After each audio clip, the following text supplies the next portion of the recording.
umuntu n'uwundi rero novuga ko turuzuzanya nkaba ico ndi kubera nakari icari mu yandi majambo ntukigize inyuma mugenzi wawe ngo ni muto ushobora gusanga icuri kiva kuri umwe muto twese turakeneraniye.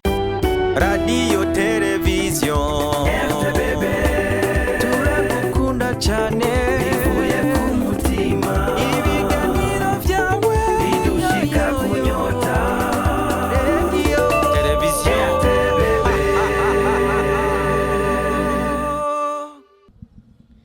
Bakunzi bimbonesha kure ibyiza by'u Burundi RTBB ku izina ni Deborah Ntakisumba. Muri kano kanya tugomba tuganire ku mugani ukunze gucibwa n'abantu aho bavuga ngo umuntu n'uwundi, ariko sindi jenyene nsabe mugenzi wanje ashobore kutwidondora. Ego murakoze, jewe ku mazina nitwa Tuyisenge Prime, niko nitwa. Muragize neza.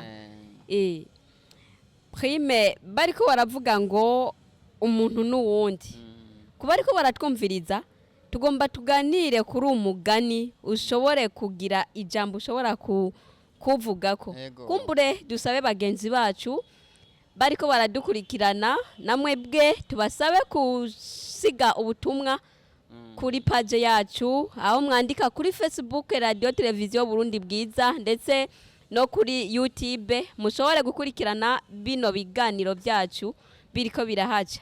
Nimwibagire kugira partage kugira ngo nabagenzi banyu bashobore gushikirwa n'ubu butumwa. Mubane kumwe natwe rero muri kino kiyago cyacu. Bavuze ngo umuntu n'uwundi. Murashobora kudutahuza. Jewe ku bwanje numva kumenga tubona umuntu ngaha tukabona umuntu uwundi muntu ngaha. Eske byoba ari byo? Bon. Iyo bavuze ngo umuntu n'uwundi mu by'ukuri tuvuze yuko ngo yoba ari umuntu ngo umwe ngo ari ngaha ngo undi nawe ngo akaba ari ngaha nibaza ko nta nsiguro nimwe na ntoyi twoba dushatse gutanga kugira ngo dusigurire abantu ngo bavyumve. Ariko umugani kubera ko umugani wama urimo ubwenge iyo bavuze umuntu n'uwundi baba bashatse kuvuga ko mbaye ndakivuga mu ijambo rimwe ko umuntu atikwije. No kuvuga umuntu afise ico amariye uwundi uwo wundi nawe akagira ico amumariye kugira ngo bashobore kubana ngaha ku isi bashobore kubandanya ubuzima baba barimwo. No shobora gutanga nk'akarorero kugira ngo muvyumve neza. Sindabitahura. Sinakarorero na kamwe. Nk'ubu wewe urabona uri umumenyesha makuru ujejwe gutanga amakuru abene gihugu batamenye kugira ngo bamenye iyo igihugu kiriko kiraja amakuru atembera mu gihugu. Ubwo iyaba abo uha amakuru batari bahari ayo makuru yahabande. No kuvuga rero umuntu n'uwundi ayo makuru tanga bikunda kuyatanga ukitwa umumenyesha makuru igituma kuri umumenyesha makuru nuko hari abantu hari habu yamenyesha.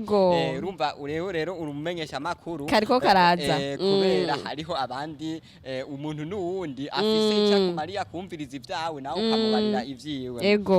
Hama ntanza kandi karorero nko kubigisha bitwa bigisha kuko batanga ubumenyi babuha abande babuha abanyeshure bisibiye kimwe cyo kwitwa umwigisha nticyo haba acasigara ari gati kawaga kuko abari nyamwigendako kuko oya ico tuma abo umwigisha kirahavuye kuko ntabafise yigisha. No bandanya kugira ngo unyugwe neza. Abakozi b'Imana Imana yabahaye kumenyesha ubutumwa bwiza kugira ngo abantu babohoke mu mitima. Mbega wotonda mu rushengero uri pasiteri canke uri umupatiri canke uri shehe ataco atabantu usanga ngo bahubwo butumwa. Umuntu n'uwundi rero novuga ko turuzuzanya nkaba ico ndi kubera nakari icari. Mu yandi majambo ntukigize inyuma mugenzi wawe ngo ni muto ushobora gusanga icuri kiva kuri umwe muto twese turakeneraniye. Hari n'akaririmbo nigeze gufona kavuga ngo twese abakozi turakeneraniye. Ndumwubatsi nubaka inzu kuko mfise umuyede ampereza amabuye yigiriye ntampa amabuye no canja hejuru ku nzu nkazandamanuka kuyatora.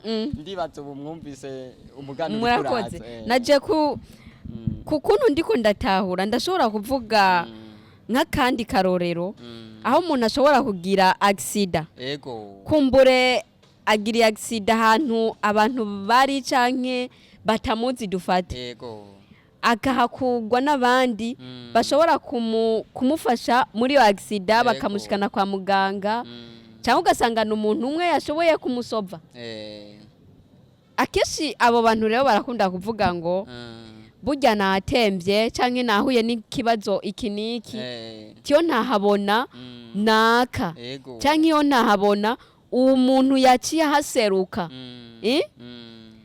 naciye numva yuko bavuze umuntu n'uwundi ni kuvuga uhabona umugenzi mu bintu byose uri kurakora uhabona umuntu uhabona abantu nacenda bitahura murakoze ikindi nacyo noshobora kongera ko aho ni mu gihe nyene haba habaye ibibazo runaka hari abantu rero bafise ingeso mbi je nama ndabiraba ndiko ndatembera mu gisagara nkabona nk'ahantu nk'uko ari kurabivuga umuntu agize ingorane bariko baragwana n'uwundi abandi nabo bamwivye yibwe abantu barengana ari benshi bakamwiba imbona nkubone abantu bakaguma birenganira ukazamva umwavuze ngo ibitakurabura hasi mu yandi majambi yaba batahura iki kintu ngo umuntu n'uwundi ntiyoci yavuga ngo ibitandaba ngo ibitakurabura hasi ahubwo yogerageza kugira icyo afashije uwo muntu kubera ziko uno musi atiyibwe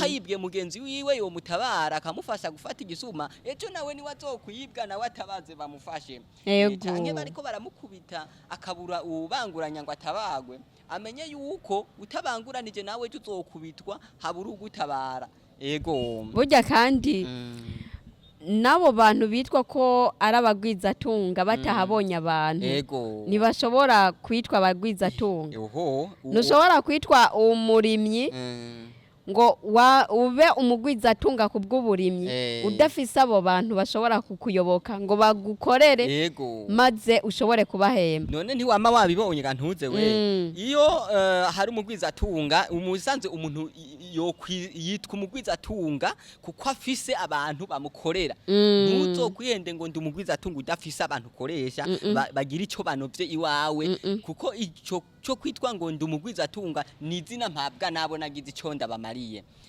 rero nabo nyene abo umugwizatunga kuko afise abarangura imirimo yiwe bakora bamuduza gumaduga yitwa umugwizatunga kuko nabo nyene ku rugero rwabo bafise ikintu bamura kuyo mugwizatunga ego ni uvuga ni rya jambo nyene ni wa mugani umuntu n'uwundi mushishikara kudutahuza tubashimire cyane hari akandi kantu abantu barakunze kushira ku mbuga ngurukana bumenyi za stati canke ahandi ngo genda nanje ngende ni wari umuti muganga yari yarampaye kugira ngo ubugenzi bwanje nawe bubandanye buhari ivyo birakunze ivyo rero kandi ukuntu mpora ndabibona kumbura ngira n'umuntu n'uwundi baba bashwamiranye mbega mu gihe jewe mba nashwanye na mugenzi wanje nkaca mvuga ngo genda ntiwari umuti muganga yari yaranyandikiye kugira ngo ndakwihatireko mbega ku bantu bavuga mwene izo mvugo mwobabwira akajambo kahe kugira ngo bashobore gutahura ko umuntu ari uwundi ico uvuze kirakunze kwibonekeza hagati y'abantu baba barakundanye hanyuma bacanamwo bakibagira ivyiza bakoreraniye bagikundanye bishemeye canke basangiye nk'imigambi bariko barakorera hamwe canke dufate nk'abamama n'abapapa bubakanye ico no bahanura mu majambo make iryo jambo nibaza ko riva kwishavu kandi umuntu adashoboye gukontorora kuko iyo ufise ishavu udashoboye kurikontorora urandamukana amajambo uzokwicuza mu nyuma niho hajya uzawumva umuntu asubiye kuvuga ngo atuma umushinga ntahe ngo genda ngo umbarize wa muntu ngo mungarukanire dusubize hamwe nuko aba yiyumviriye agasanga rya jambo yarivuze atiyumviriye kuko yaba yibagiye ivyiza usanga bamariraniye ataravumburukana ayo majambo bariko baragirane baravana rero aya majambo nibirinde kuyavuga kuko iyo urivuze ni wewe nyene rigaruka ko rikagukorako rikaguteza ibibazo ntivyari bikwiye rero yuko iryo jambo borivuga kuko umuntu n'uwundi ahubwo bokumvikana hagati yabo bagasubiza hamwe. Murakoze cyane kandi ikindi naco kuba bavuga ngo ntiwari umuti muganga yanyandikiye kugira ngo ndakwihatireko nako ni kwihenda kuko mu gihe ari abantu bari ko badoza imigambi bayidugiriza hamwe burya bagaruka basubira hasi yego kuko umwe wese acagenda itunga anyonyora agenda guherengeteza ibyagiye atwaye ugasanga ibintu birayangaye. Murakoze tubashimire bakunzi bimbonesha kure ibyiza by'u Burundi kuba mwabanye kumwe natwe twizere yuko iki kiganiro cyacu cyashoboye kugira icyo kibigisha mubandanye kugumana natwe na butaha. Radio television RTBB ni byiza by'u Burundi.